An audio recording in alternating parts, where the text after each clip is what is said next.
Today we have our pediatric event where our students get practice working with kids, and we bring in kids from the community as well as students and faculty bringing in their own kids for them to practice on. When our students go out and they start seeing patients, we get them ready for the adult patient, but the child, the pediatric patient, it's a brand new experience. And if they're not used to that, then, or at least they've been introduced to the pediatric patient, they want to have the tendency to stand off. The same sequence that we do our head-to-toe exams on adults might not work with kids because, you know, they like to move around and they like to talk and experiment and understand what actually doing. The apprehensive student is really because they are not comfortable around children.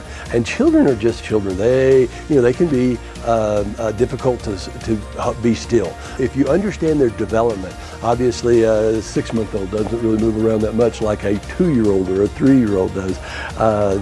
It's important that we, one, understand their developmental age so that we know what to expect. Today was great. So just having this experience, it's great for you to understand that they're going to be your patients as well, and you have to be able to adapt.